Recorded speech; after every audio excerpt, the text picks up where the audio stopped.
Ready? Just please talk directly into the microphone so we'll pick you up. This ordinance hearing on the International Fire Code change is being started. We're in session. All right. We're here because we announced in Roll October. call to them. Oh, in attendance this evening are Fire Chief Noel McMullins, Supervisor Cindy Fisher, Supervisor Darlene Barney, and Supervisor Tom Casiola, And Township Building Inspector. and Township Building Harold Ivory, and Assistant Manager Jack King. We'll just name everybody. And Fire Chief volunteer Dennis Fire Birdie, yeah. Chief Denny Birdie. We're here tonight because in our October meeting, we announced our intent to repeal and replace the International Fire Code. I know there's been some stuff going around that people are saying, oh, you want to repeal it, you want to take it away. That's not the intent. We want to replace it with something that's more practical to the township in which we reside and live in, and it applies. Mac has done some research, as well as I have, on some neighboring municipalities. I don't think anyone has the International Fire Code adopted in its entirety, at least no one that I could find. I don't think so. Yeah. North Strabane and Peters are very, They have Similar, versions of right, it, very similar. but not the book, the International Fire Code, in its entirety. So we have run into some issues in the past since it's been adopted that we need to clean up and change. And then, Mac, you can give us some suggestions. You want to start with yours? and Cindy, just the other day, and it slipped my mind, but there was. Matt, talk into your microphone so they can. There, now Okay. you're on. You're Better? Good. Yep. Okay. Just the other day, I was speaking with someone, and it escapes me right at the moment, that they just adopted the updated version with, correct me if I'm wrong, Harold, is 2018. I believe it is out now, and, okay. And for the life of me, it's a neighboring community, and I'll find out, but it escapes me who it was. It was kind of an odd What year is the current one, like 2014, 2015? 15.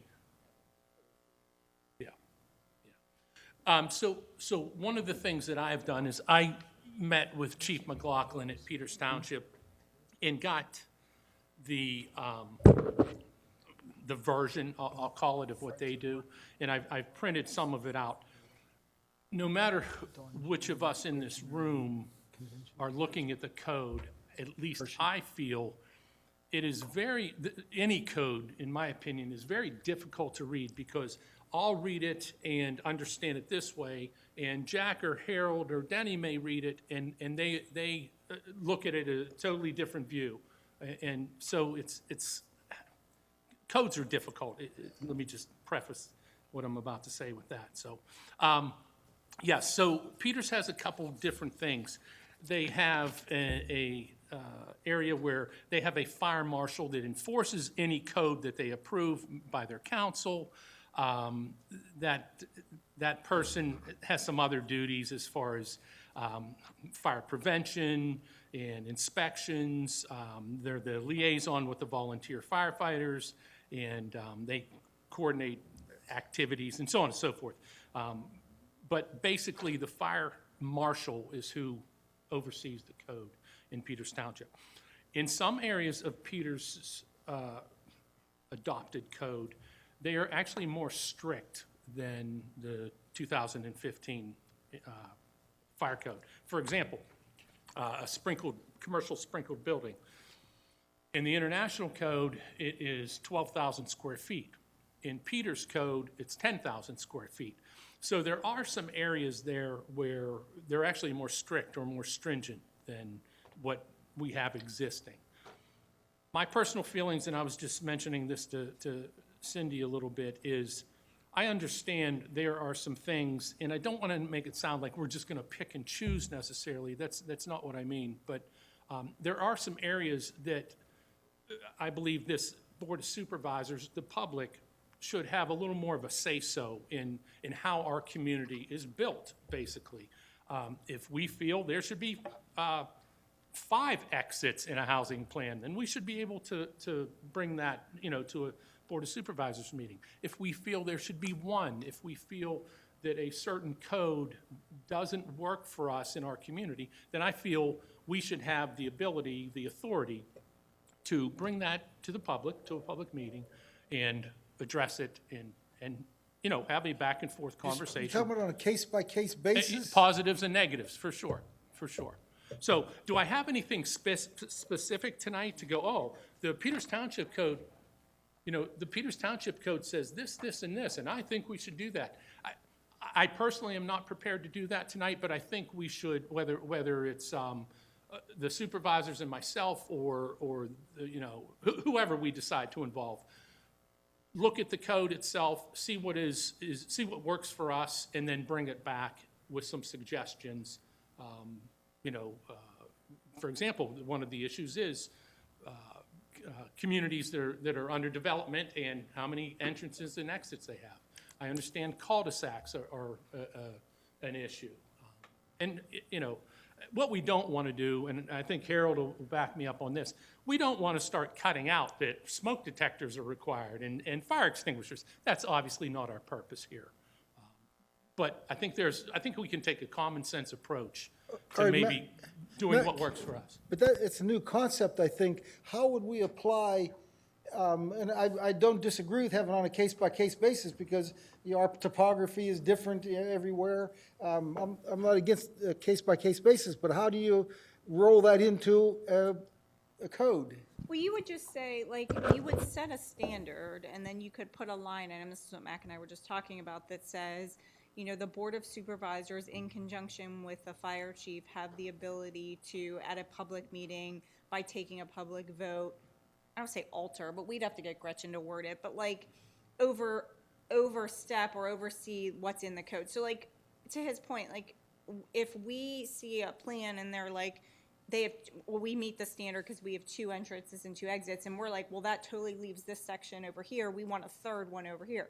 We don't want the developer to say, well, no, it only says 2. Or on that Silver Creek Nursery one, the topography is not going, no matter what they do, it's not going to allow for 2 entrances and 2 exits. We don't want to turn away an entire development just because of one section of the code. Well, see, then it's going to have to be somewhere in the preamble that says that Yeah. because, like I said, I agree. If the topography, one development, they can easily have 2 entrances, but that one, it's very unlikely they could have another entrance on the other section of their development where it goes up Ricing Road further. I mean, the topography would just not allow it. Or you're cutting through people's property, which we don't want to force. We don't want to force people who are already not thrilled about having a plan there to now have to have a road that cuts through their property because we're demanding a second entrance. or Well, I mean, second somebody would exit. have to buy it. The Well, developer, yes, we couldn't take it. Right, for but its- yes. But that's what I'm saying, if the topography does not permit it,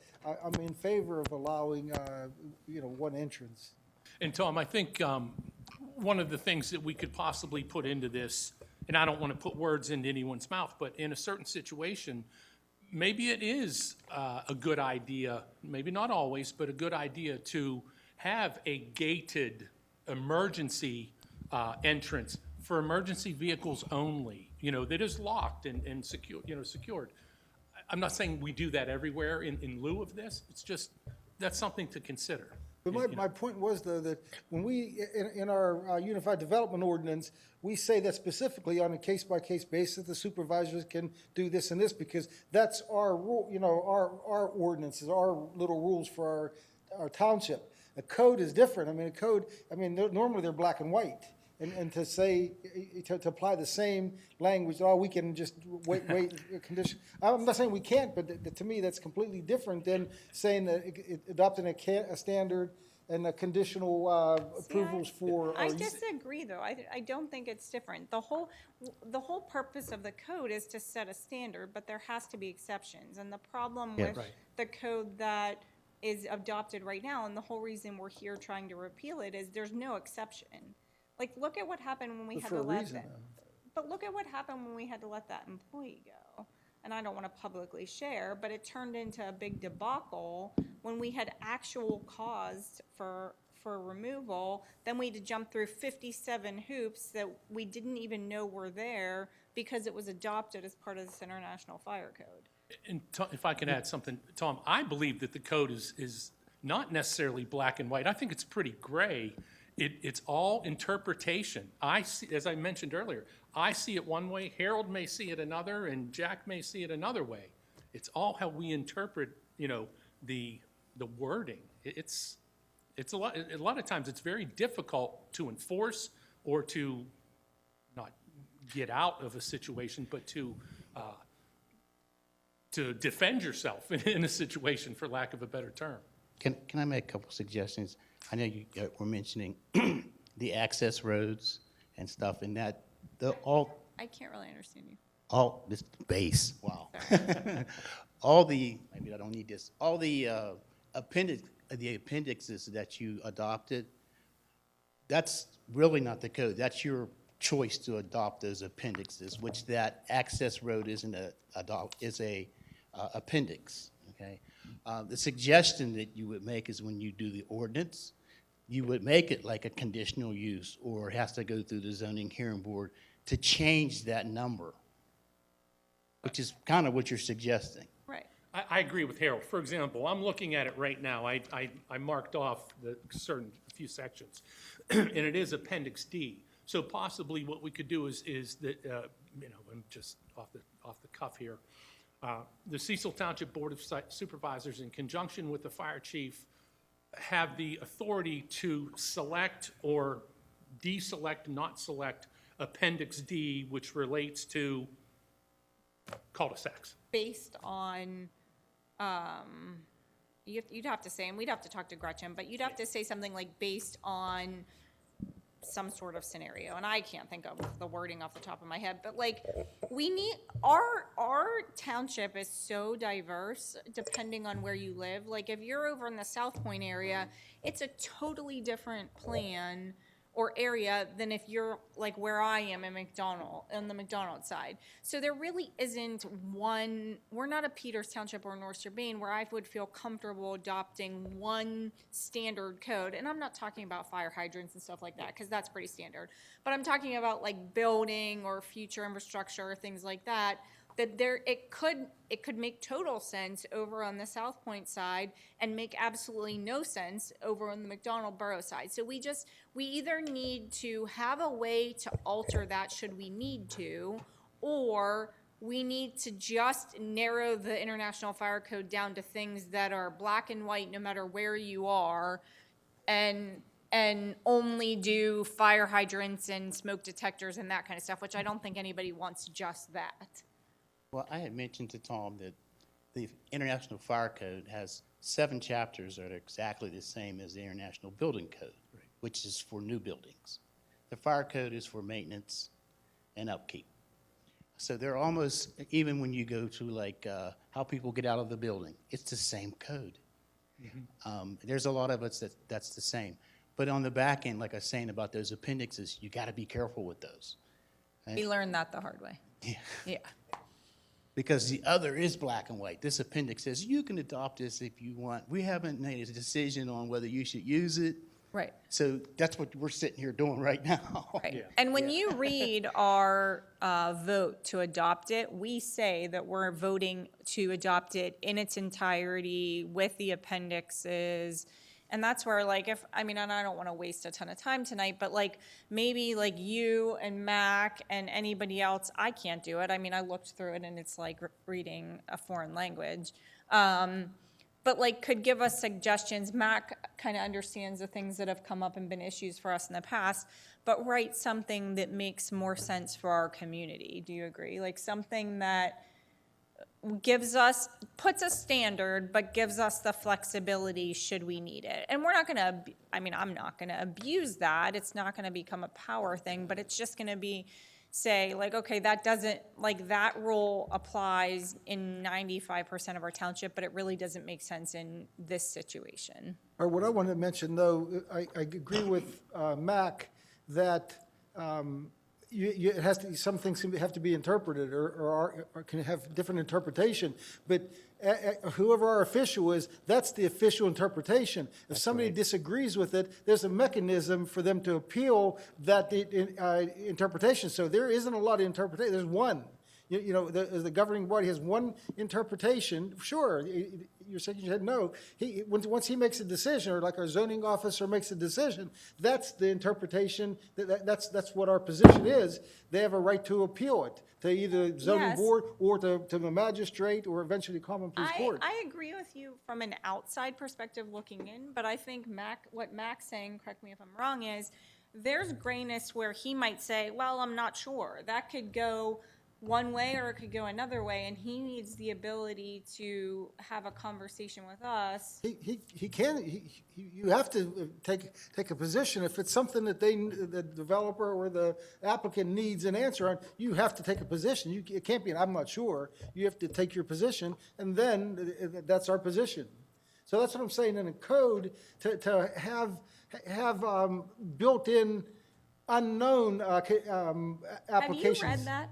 Have you looked at the International Fire Code? Yes, and that's my point. It's, a code is different than an ordinance. This set of ordinances are one thing. We can waive. Tom, we understand what you're saying. We're not disagreeing with the code itself. The issue is with the appendixes that we adopted. We agree that the code is black and white, and Matt could take a position, and the code is what the code is. The issue is, here, Matt, can I borrow your book for a second? Is all this, excuse my language, but like all this crap in the back in this appendix where it's saying, like, when it's talking about hydrants, it's not clear. It's not black and white in these appendixes. So if your position is, and you can communicate this to Mac, hey, the whatever number of chapters of the code itself I like and I want to keep, then that's fine. But when you get into here, this is where we need to repeal. This is what we need to repeal, or the appendixes. Oh, I don't disagree with that. I know there's areas we have to absolutely take out. Yes, I'm not that's talking all we're about- saying. But once we take them out, it should be the book, the code should be the code, Yeah. not on any area we can say, well, let's see, talk to the applicant about it and come up with something different. So let me ask you a question. So like that, the issue of 2 entrances, 2 exits has been an issue for us in the past and is coming up again as an issue. Do you think that that's something that needs to be included in the code? I think it has to be adjusted or eliminated. Right. So do I. Okay. So I think we're on the same page. Well, I know we are, but I'm just saying, just the way it has to be done, it's not exactly the same as an ordinance by waiving and like granting waivers or conditions on something as it is in a code. I mean, a code is something, once it's set, we're bound by it. We understand that, and if we're bound, if you want to adopt the code, like whatever we come up with as the code, adopt it, then that's fine, then we can't adopt appendixes. That's what we're talking about, where you need flexibility. If we're gonna adopt any version of those appendixes, then we need the flexibility to say that doesn't apply, that applies, whatever. If we're only gonna adopt a code that's, not this thick, but is this thick, and really only addresses things that we're 100% sure. Important to us. Yeah, important and 100% sure that we're not gonna back down on, then that's fine. We're saying the same thing. All right. But we adopted this entire book in its entirety, I- including appendixes, and that didn't make sense. I agree, that's not the right thing for us. No. The other thing too, Sorry. that when Matt takes, if, say it's him, in one of his purviews, he takes a position, if the applicant has another opinion, they can work back and forth, and if Matt finally agrees with that, then that becomes for that issue, he can grant it. I mean, you can just say it's approved, when you're interpreting I something. don't know about that. I mean, as long as it's standard across the board. Well, yeah, that's. You can't, like, if Jack applies for something and you say, nope, this is the standard, and then Denny applies for no, the I don't exact mean same that. thing, I'm just talking about and he interp- likes Denny, and so he wants to be like, well, okay, Denny. Oh, yeah, no. Yeah. That's not it. Because I don't want to have this conversation in 5 years. Like, we can make minor updates to it, but we need to, like, really thoughtfully make or changes to this. All right. Yeah, the code, in the appendixes, it suggests it. Yeah, it's not. And in the code, there's places it says shall. Right. I mean, there's no choice. And like Tom was saying, there is a time that a person can appeal either the fire or even the building code, Right. okay? I tell them, you need a sprinkler. I don't need a sprinkler. I give them the code. And then they would appeal. So I'm in agreement with you on adopt the code, do something with the appendixes. Yeah, just nix them. Done. What about Denny? Yeah, go ahead, Jack. No, wait, hold on. Jack wanted to say something. Hold on, Denny. Let Jack say something, and then he can pass it back to you. Has any thought been given to the iOS number? as far as, downstream where it may be more expensive for people to finance homes if the iOS number, I want to get it right, is lower. The lower it goes, the worse, the higher the interest rates are going to be for potential home buyers. Has any thought been given to that? Interest rates or insurance you talking about? Insurance. Well, you're talking about ISO. ISO. What'd I say, iOS? But that's Yeah, unrelated. ISO. That's unrelated to the code. That works off of, because I get the same Yeah, well, audits. there's a lot of factors that go into that. Everything Yes, from- and it goes off the fire department's operations. Right. What kind of Response code you have. times. They ask you how you do Training permits and so on, apparatus, and yeah. make a number up off of it. On-duty firefighters. to Yeah. Yeah, number there's of a lot. Fire stations. Yeah, and each station is given its own rating, and then depending on what area you live in, based on proximity to station, that's the rating that is applied to you. And it'll affect not your mortgage rate, but it will affect your insurance premiums. So, I don't think it would bother it because you're still adopting the code. yeah, I don't think so either. Not for the things that would apply to homes, because we're not changing we wouldn't change the smoke detector rule, part of the code, we wouldn't change the hydrant part of the code, so it wouldn't affect anything. So if I understand Harold right, I was always under the understanding that there was only 4 chapters that overlap with the building code. But you're saying 7, and it may be that at this point, I don't know. But 4 chapters at least are exactly word for word the same on the building code. So I'm not sure what we're changing. We're not changing any part of the code itself, we're changing, I'm saying that the appendixes. building code already demands that, and we're mandated by the state to have that code. right, we understand that, and we're not looking to change any of that stuff. So there's 4 chapters that are already in the fire code that are word for word in the building code. That we won't touch. We won't Right, touch those. Well, you can't. Right, we Right, agree we with So- you. understand. How much do we need to change to bring other things into it? Now, I've studied the fire code somewhat myself, and there's a lot of things written into there that I don't know that we want to touch at all. There's a lot of businesses out there that have been in existence here for 50 years or 100 years that won't meet the code right now. And do we go in after the fact and try to change them? No, we can't. Or They would require be them? grandfathered. Well, if they make the slightest change into their building, they might have to. Well, yeah, if they're changing the use, Not changing the use, just changing the building size a little bit or something. No, they would still be grandfathered in, because their use won't change. Depends on what they're doing, whether there's some caveats to that. Yeah. If they Yeah. increase There's the also an size, like a existing restaurant, building that they code. go from 100 to 125. It's They still, might be bound by So- that. You're saying if they increase the business. and Danny brings up a good point here. For example, and there's no need to name names here, but, we have childcare facilities that still have battery-operated smoke detectors. They don't even have hardwired, monitored fire alarm systems. So That's a if shame. there would be a fire there, it's up to somebody calling 911. It doesn't report, does you the know. current code demand that? For example, if I build a daycare center across the street, depending on what size it is, it's gonna have to be hardwired smoke detectors, That's not what I'm talking about, like, sprinkled. I'm not asking like if you build one, I'm saying the ones that you're talking about that have does the code require them to make those changes? Depends on how many. So then to They me, were in before the code was adopted. so then to me, that's something that maybe we consider changing. I mean, to me, that's like a serious safety risk, and when we're sitting down to rewrite the code, maybe if there's an imminent danger to public safety, then maybe they don't get to be grandfathered in. And I think the only way you can really do that is if they went through the process of a building permit to put an extra wall up, then they have to bring their entire building up to code. Why? Why would you have to wait? Why couldn't we? Well, I don't know that you could Why that's a couldn't? legal I think question. you could put it in the ordinance and then you would notify and they would have to Yeah. change it.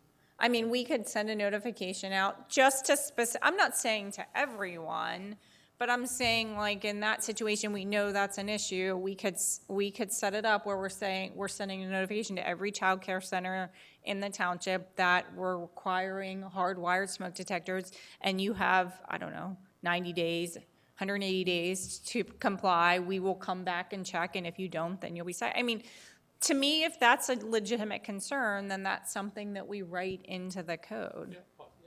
Like, I don't know if you've seen it. I've looked at the Peters Township code before, and there's some good stuff in there. But stuff like fire alarms, there, excuse me. When you look at fire alarms, we probably would have some places that we might be able to look at and say, hey, they probably need a fire alarm. And I'm using this example the city of Washington has, and it's antiquated.